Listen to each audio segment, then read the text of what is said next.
So do you often hear, "That's very Jack Cozgriff"?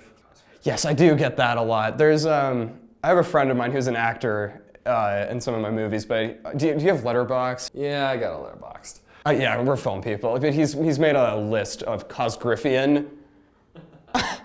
That is, yeah. Inland Empire? Actually, I haven't seen that one.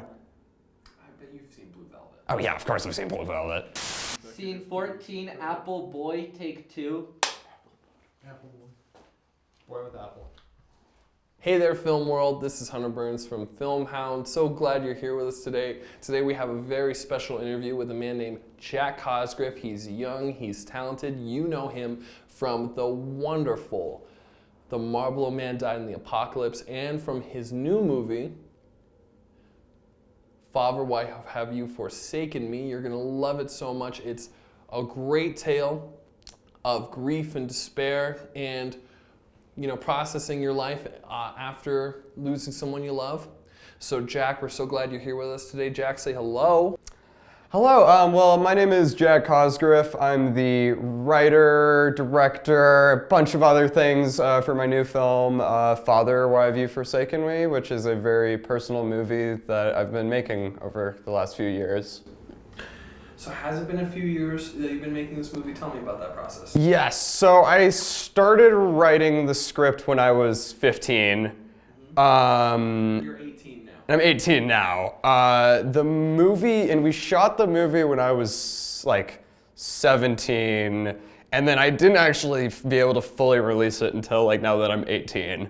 So it has been this like movie that's just like continued building over multiple years. It's kind of this like project as like a form of like therapy.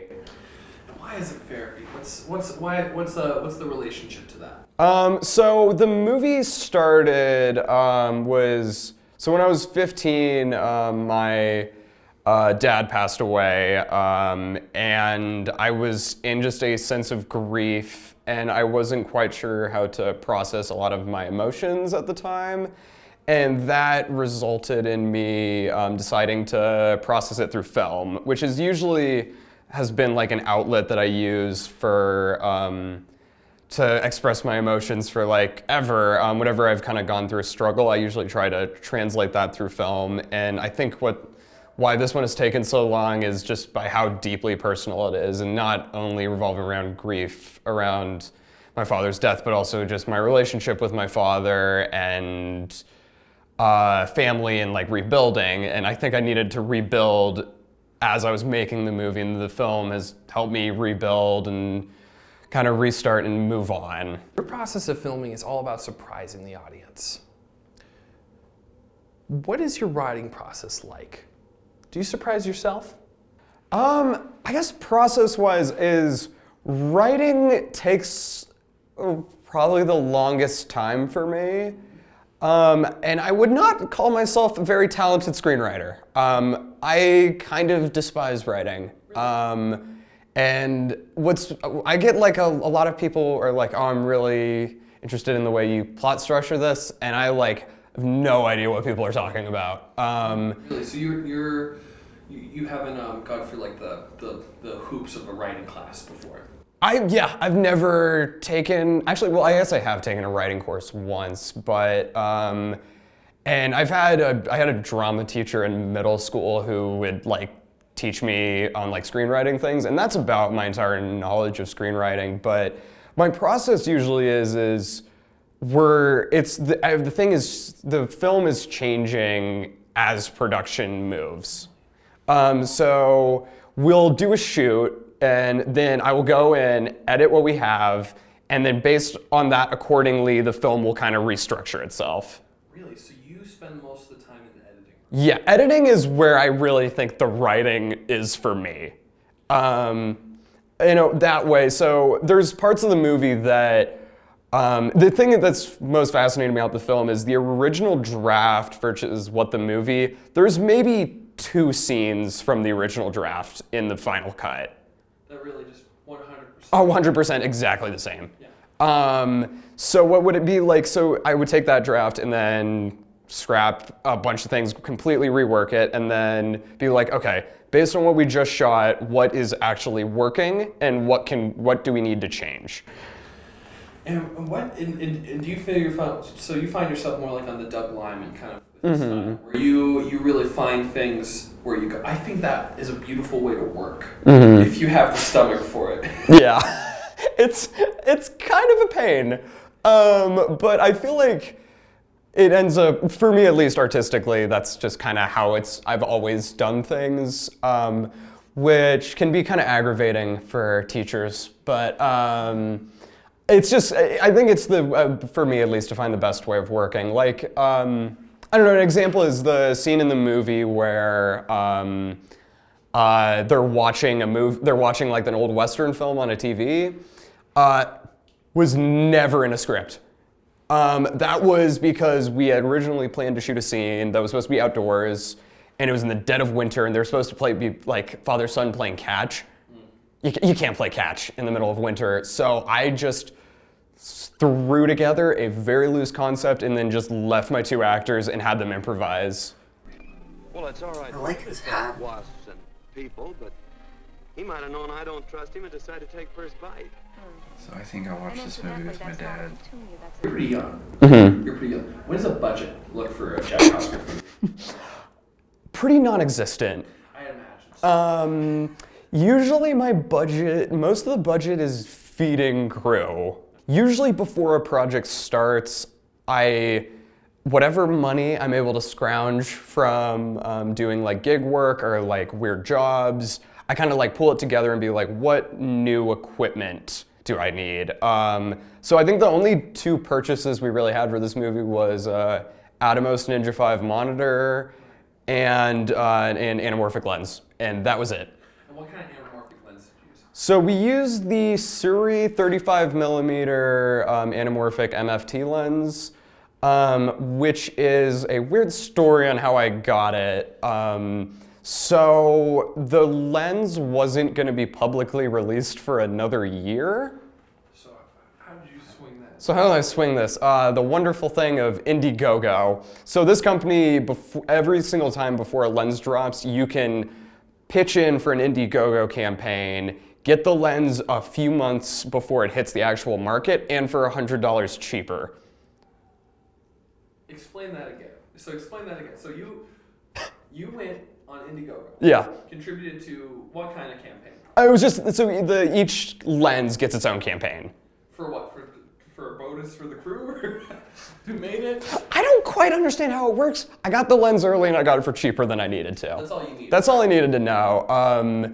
And I guess for me at least, because I do so much camera stuff, I'm usually opposed to doing spherical like cropping, where you take a spherical lens and just crop the top and bottom. But like, I mean, every filmmaker does that. Like Roger Deakins does that, and he's like the god of cinematography. So like, not gonna shit on Roger Deakins, but I'd prefer Sir Roger Deakins. Sorry. Sir, as of yesterday. Yeah, as of yesterday, Sir Roger Deakins. Congrats. Congrats on Roger Deakins. Like, what a legend. But, so like even in the movie, there are a few shots that were spherically cropped because I just physically couldn't do the entire movie on one 35mm anamorphic lens. I think you and Kenneth Lonergan would be worst enemies in real life. Young age, you're different from a lot of filmmakers because you're already accomplished. You're as a director.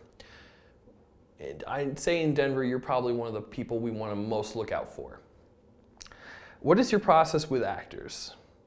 Do you have a better pool than everyone else that you're just not sharing? Or is your method of directing something that we just want to get keyed up to?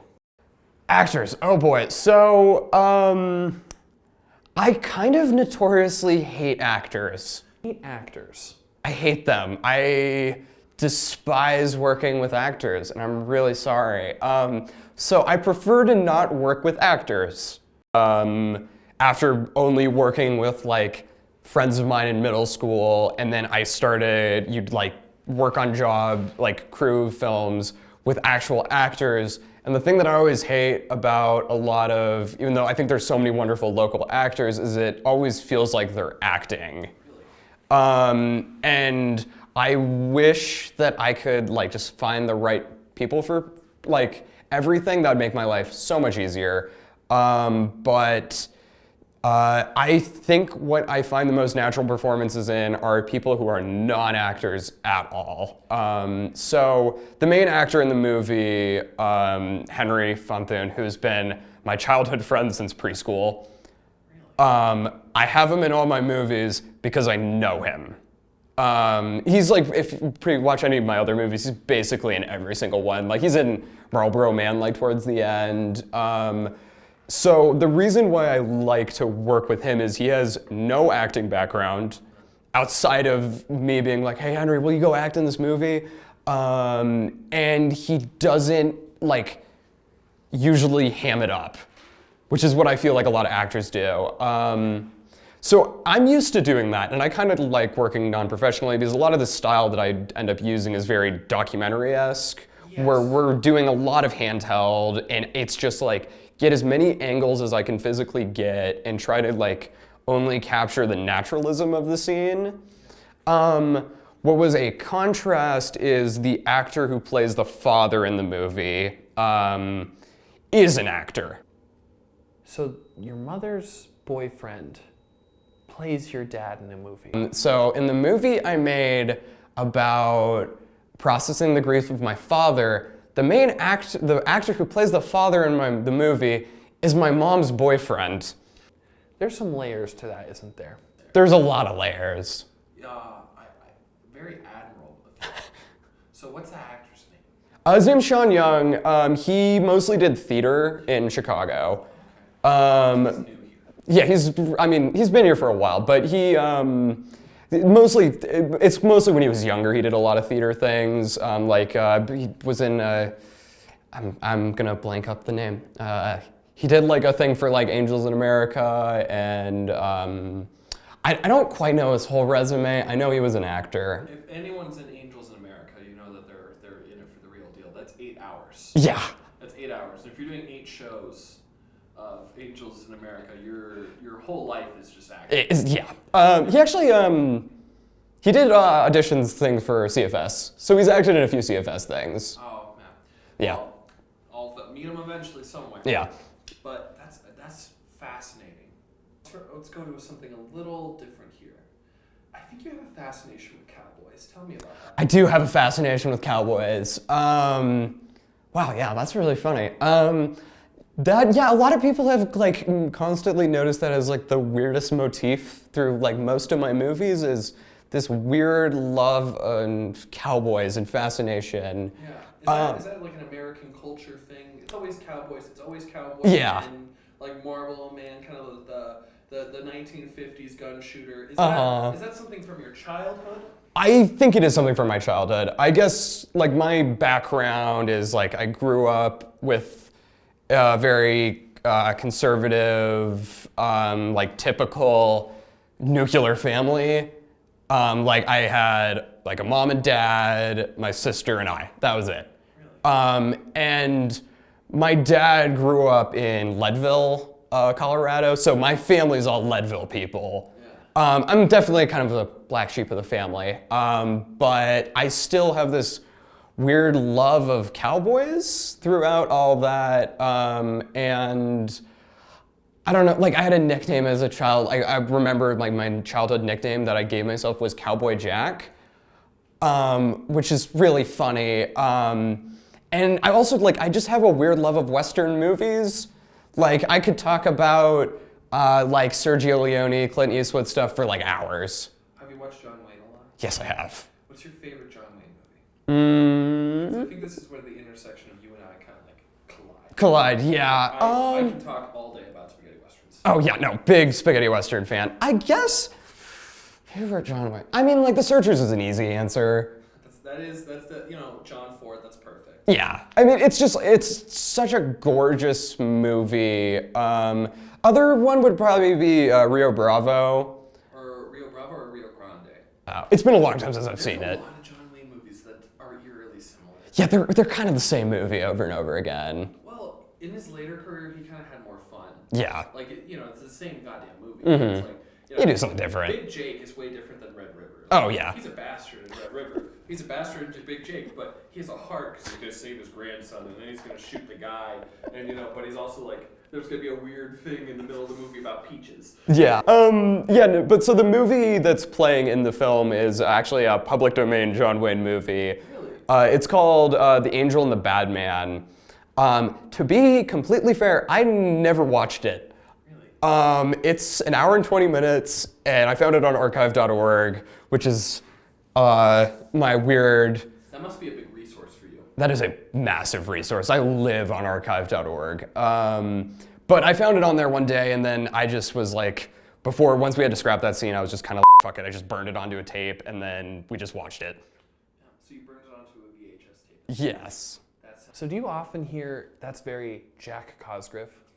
Yeah, I'm the amount of RCA, AV cables, and VCR tapes just in my basement is like absurd. So this is a great time to bring up like all of your vibes. Like you seem to make aesthetics tools.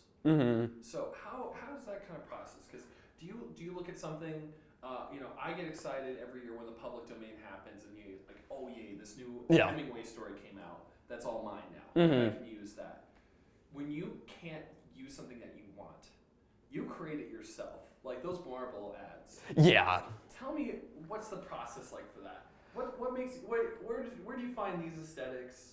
What makes you be like, I want this and it's mine, or I'm gonna make it? Usually, I do spend a lot of time on archive.org. That is like the weirdest, I don't know, someone described it to me, archive.org, which is like this big government public domain website, as like, once you go down the rabbit hole, you don't get out.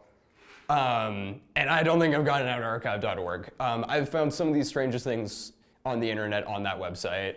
And how does that influence you? I think it's usually just a source of inspiration. Sometimes I'll like find weird ads, like for the Marlboro Man one, actually the audio at the end of the ad is taken from an ad where a dolphin comes out and like rips a cigarette out of someone's mouth. Make sure you don't blow it, and make sure they know it. You mind very much if they smoke. It's a matter of life and breath. Really stick with your mind. You're kind of I think you're not so much like a storyteller, but like you find things. Yeah. Like I think that's just as good. Like you construct things. Like you're not. You know the girl in Hereditary who builds things? Yes. I mean, that's like telling a story, but yours is much more advanced. You're you kind of collide like Richard Linklater's like Before Sunset with I couldn't even call it David Cronenberg or like David Lynch. Like there's too many layers. If this was an onion, one side would be like sautéed and the other would be like still raw, but like it's transparent somehow. It's amazing to see someone who can mash things together in such a seamless way. What do you think gives you that wonderful ability? I think it's honestly a lot of the editing brain. I think so much in editing. I guess one thing that I've always like sorted my like filmmaking process to is, so I got into editing, which is one of the weirdest things, by ripping DVDs and then re-editing movies. Interesting. Which I guess is slightly illegal, but No, that's something we do in film school. Yeah. Are there movies you've re-edited? Yes, there is plenty on old hard drives. I mean, they were when I was like in middle school, but I think while they're very rough, it definitely gave me a different perspective on like mashing things. So I'll like be taking like a few movies and then recutting them together, or like completely trimming down the fat of something. And I think that idea of juxtaposition and like taking specific ideas from different spots is kind of what I've always kept in my filmmaking process.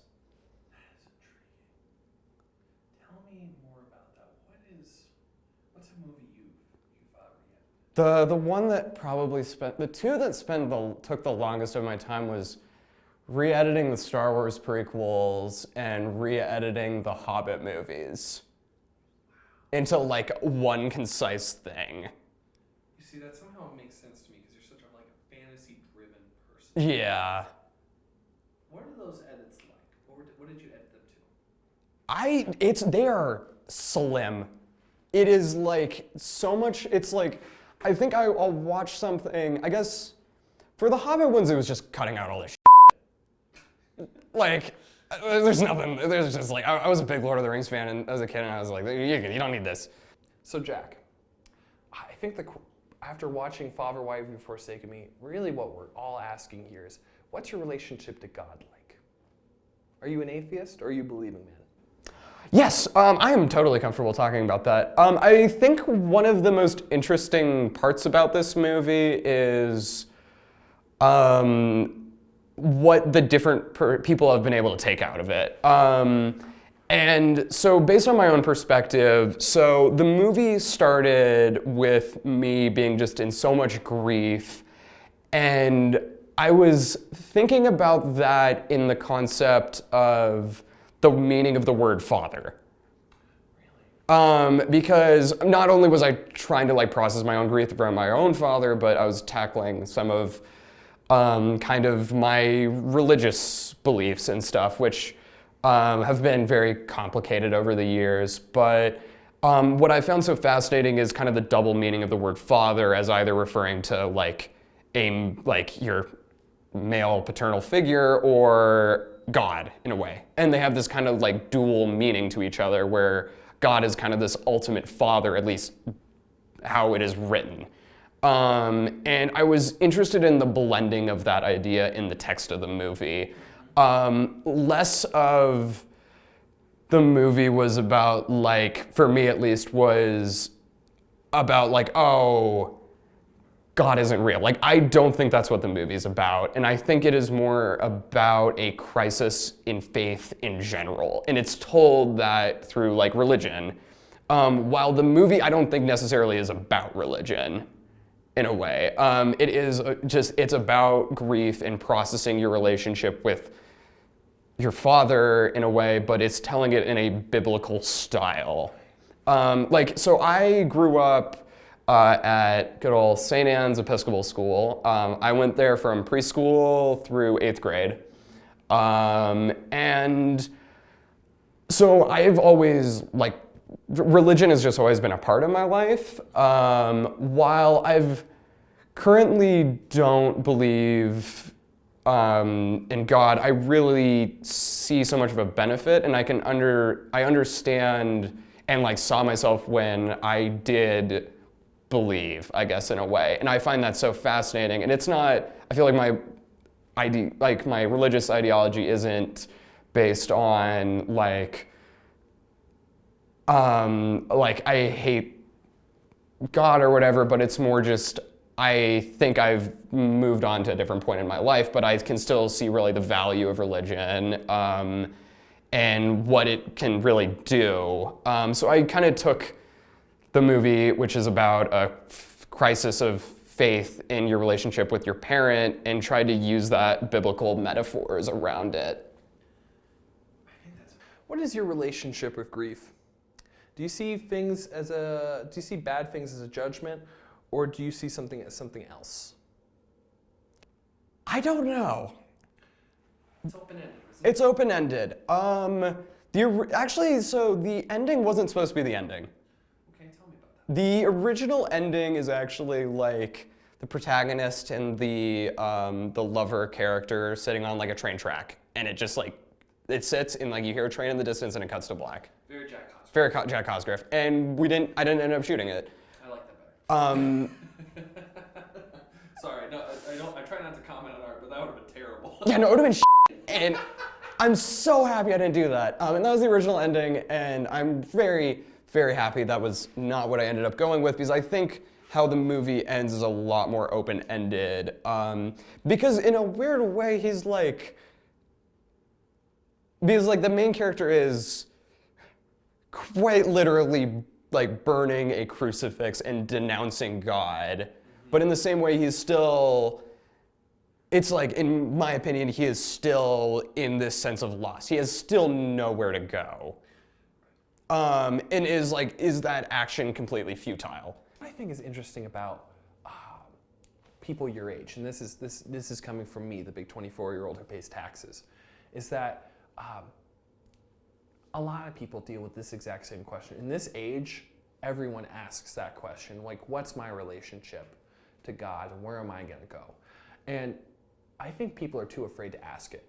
And that's a bad way to engage, right? If you're going to really, truly discover something or find something about yourself or about your religion or what your relationship to God is, you can't not ask questions. You can't just bury it under some thin veil of disbelief. Like, I think that's a very interesting way of you confronting that, even if it seems graphic with the ending. And, 1 million moms might not like it, but I think you're asking the question. And as someone in the Episcopal Church, I'm intrigued by that because, we could pull out our Michael Curry booklets and try to find an answer here. But you took the effort to try to discover the answer for yourself in your own way. And you're still, at an age where you're still figuring things out, but your character is very reflective of that. And I think that's something that we see so rarely. It's just a pleasure to see someone actually engage with the question. So I really appreciate the ending, even if I'm like, oh, ooh, edgy. So Jack Cozgriff. This is something where you're processing emotion. In cinema, why is God going to be afraid of you taking a risk? Yeah. And making, saying something a little edgier, ask a question. I think it does more good, not just for the church, but for the world when we ask that question. Yeah. And at least you're not being like, hail Satan. Yeah. And Jack, this is a really important question for me. What's next? What's next for you? A lot coming up. There's currently 2 movies that I have that are in the process of being finished, I guess. Well, actually, 1 movie. So the next film that's probably going to be coming out is this movie that I've been making called The One and Only Athon, which is more of my usual type of movie of kind of surrealist horror. And it's the entire movie we shot on VHS tapes. There is not a single digital image. It is all tapes. That's so Jack Cozgriff. I know. This has been my dream for the longest time to finally do this, which the movie should have been done by now. I'll actually talk about the movie first before I explain that. But the movie was kind of based around, it's a body horror movie about male eating disorders, and which is something, I guess I've kind of noticed, like people have made this joke with me before that I've been kind of making this weird trilogy of horror movies out of like things I was dealing with over quarantine. So you've been making a trilogy of films, and this is, again, you're not afraid to broach a subject. So this one's about bulimia, and as a young person, you gotta be sick of all the PSAs, right? Like, oh, why won't a man to eat a pizza slice? As someone I think from the male perspective, it's so important because we never see movies like this. And I think many young men, including myself, dealt with bulimia and anorexia as a child, and isn't a young person, even in college, it was something I really struggled with. So you must be really intrigued by the question, and not only that, you really want to get it right, right? Well, I didn't realize I was doing this until I've actually started filming this 3rd segment. But I was like trying to quit nicotine for Marlboro Man. Father was a movie I've been trying to make for like years. And then this next one, Athon, which is about like me dealing with eating disorders, I was like, I ended up like very severely underweight for most of quarantine. And it was a hard struggle to get out of that. And I don't know, I just thought it was interesting because I felt like I was working on so many student films about eating disorders where it was pretty clear the person had never like dealt with that before. And I was so kind of like tired of it. And it was usually like, I don't know if you've made a eating disorder movie. No, probably not yet. Okay, cool. But the one, I just don't want to like be like on a lot of these movies that I've seen and worked on, but it's usually would be like a male director making a movie about like a woman's eating disorder. It's always like some 14-year-old Yeah. like, why don't you eat a pizza slice? Yeah, and it's the same over and over again. So it was because of that, and I was just like, fuck it, I'm doing it and figuring out my own thing and kind of basing it on like 80s workout ads and like infomercials and mixing that all in, and like, I don't know, that movie is basically done, except for the ending, because I actually broke my VHS camera. And so we are currently waiting to shoot the ending when a new replacement camera comes back in, which is gonna be on Tuesday. Well, folks, you're going to have to see that movie when it comes out. You know Filmhound will be all over it when it does. Thank you for watching. This has been Jack Cozgriff. Jack, say goodbye. Goodbye. Thank you for watching the rest of this interview. If you'd like to watch more Filmhound, you can follow right here. It's like Letterboxd, but worse. If you'd like to watch more Jack Cozgriffian things, it's Letterboxd, but even worse. Thank you.